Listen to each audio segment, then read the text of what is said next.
I was staying at my friend's place for the weekend. She was away on a trip with her family, but she had a small cat that was afraid of thunderstorms. And this weekend we were supposed to get a really bad storm. Her cat was very independent though, usually just sitting alone in whichever room she felt like. It started storming the day before my friend left, and it continued throughout the whole weekend. This was on Saturday. I had spent the night there with no issues at all. Her cat, Meow, did fine with the storm. That morning I enjoyed relaxing on our comfy couch and reading. I always loved staying at my friend's place because it was out in the woods. It felt so isolated and peaceful. Midway through the day though, a call came in on the home phone. This was back when those were a common thing. I checked in case it was her trying to reach me, but it said unknown number, so I didn't answer. But a few minutes later, a call came through again. It said the same thing, unknown number. It rang out, but this time a voice came through on the answering machine. It was a quiet male voice. They just said one word, my friend's name, as if asking if she could hear him. He then hung up after a couple seconds of silence. I didn't know if this was someone she was talking to or like a family member or something, so I just texted her to let her know that someone called the home phone. I did find it strange that it came up as an unknown caller though. Over the next 3 hours, 2 more calls came in from that same number, but no more voice messages. My friend never responded either. I guess they were pretty busy. I didn't worry myself about it though. I figured it was nothing. I made food and really spent the rest of the day not doing much of anything. Later, say around 8 or 9, I found a movie to watch upstairs in the bedroom. I got about halfway through it before remembering to check on Meow and make sure she had food and water. I went downstairs, but was confused to see her standing right at the front door, staring at the crack in the doorway like she was waiting for it to open. I called her name and she looked at me, but only for a moment before looking back at the door. It kind of creeped me out if I'm being honest. I walked up to the door and hesitantly looked out the peephole at the porch. The glass had fogged up from all the rain, so everything was blurry and I couldn't really make out anything. But then something moved. Enough for me to tell there was something or someone standing on the other side of the porch. I felt a little unsettled, but I continued to watch, trying to get a clearer view of what I was seeing. I really wanted to know for sure if there was someone out there, but I also didn't want to open the door if there was someone there. 2 to 3 minutes went by without any changes in what I could see. I thought I was just scaring myself for no reason.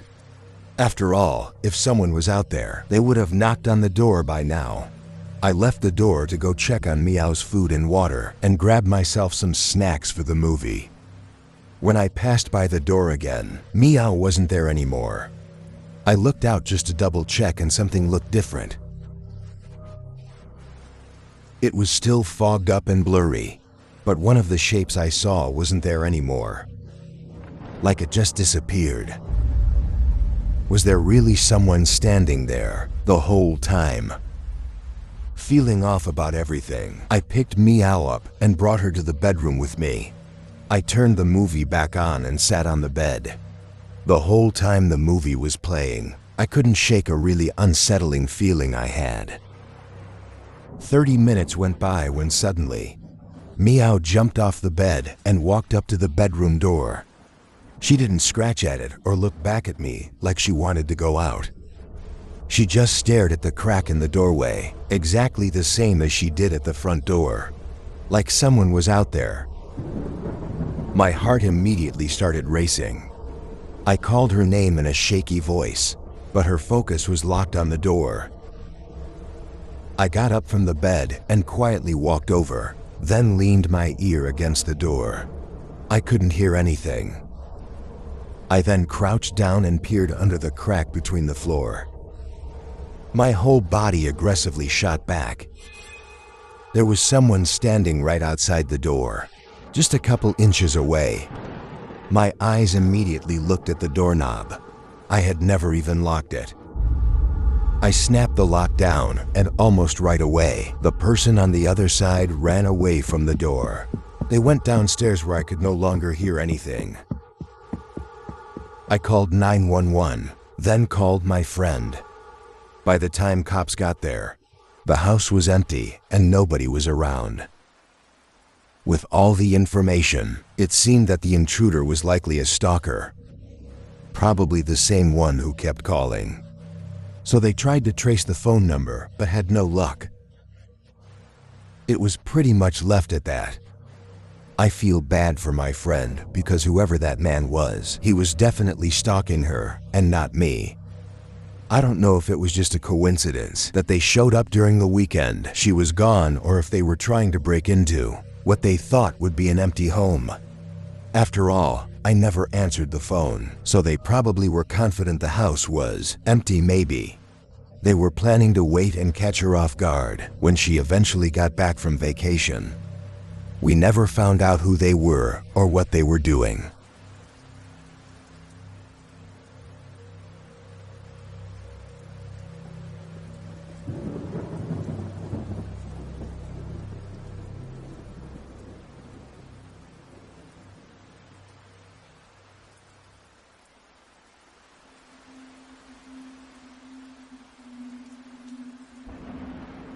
This was in mid-November of last year.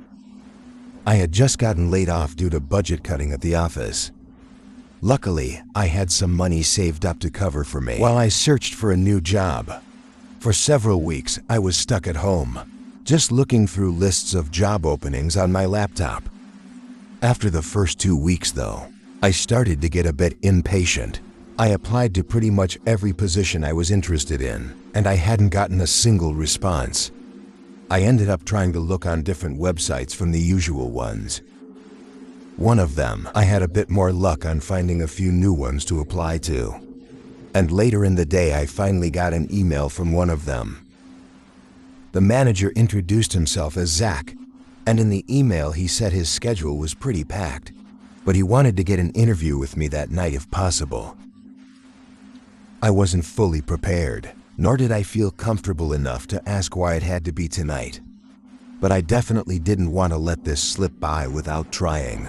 I thought showing up on short notice would be a good way to show my commitment. The job was just some regular sales job from the looks of it, but the pay was worth it. I agreed to the interview, and Zach sent me the address and said to be there at 7:30. I got ready and headed over, arriving 15 minutes early. I didn't have any time to research the place or anything, so I wasn't all too sure what to expect. The place it had me pull into was the parking lot of a small building. It wasn't obvious from the outside what the building was for. It only had an address number on it. I mean, I assumed it was just an office because it was a sales job, but it was hard to say because all the lights were off. The parking lot was also empty.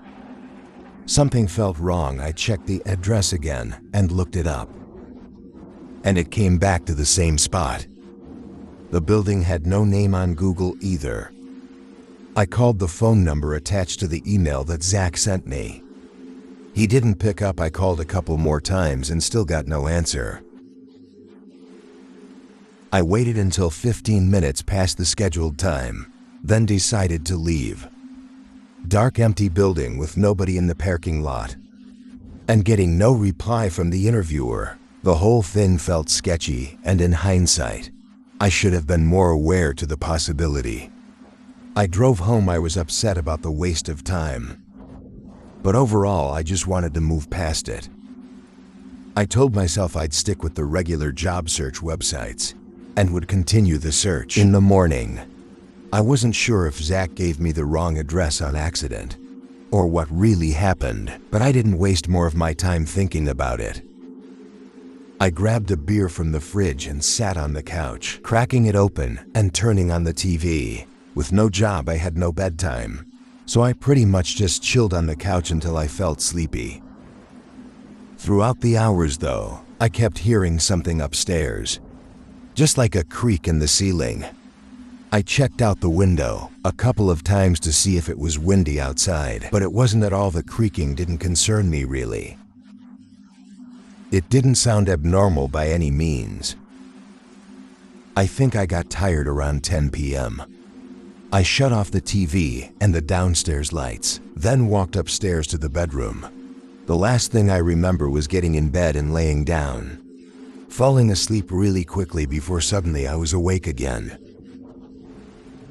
My eyes were open to the pitch-black room.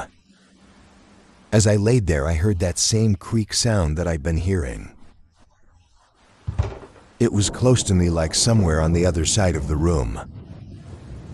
I looked over with my tired eyes, barely seeing anything in the dark. But then, there was the slow and quiet sound that I recognized as the closet sliding open. My eyes opened a little more, seeing just the outline of the closet door slowly opening. I felt almost like I was frozen, just stuck in place, unable to move. As I watched this happen, my mind wasn't fully convinced this was even real. It wasn't until the closet stopped moving and a figure leaned out from behind it that my body jerked out of the frozen state I was in. I grabbed my phone and jumped out of bed, opposite to the side. The closet was on. The figure didn't move though. They just stood still and stared at me, almost like they were hoping I somehow didn't see them. Standing up though, and with my eyes adjusted, I was 100% sure what I was seeing was real. I ran out of the room and left my house. As I spoke to a 911 operator, it was probably dumb of me, but I stood in my front yard and watched through my front door at the staircase. I didn't want whoever was in there to leave without getting caught. Obviously, they could have been dangerous and armed, so it wasn't the smartest decision. A few minutes later, 2 cops showed up. I never saw anyone come down the stairs, so I told them where I last saw the guy. They went in and found him still hiding in the closet. When they pulled him out and dragged him into the car, I couldn't believe how disturbing this guy looked. Oily, long and messy hair, disgusting clothes, and these wide, unfriendly eyes. He didn't say a single word as to what he was doing, but it only took a couple days to get the whole story. He had made these fake job listings on multiple sites. There were actually hundreds of fake listings he made, all for different types of jobs. Disturbingly, he had all my info from the resume I sent in, and he knew exactly when I'd leave my house for the interview, so he broke in while I was gone. That whole night he was in my home with me, and just a couple feet away while I was sleeping. However, we still never got an answer as to what he was planning to do. Without him outright saying it, there's no way for me to ever know what was going to happen. That night,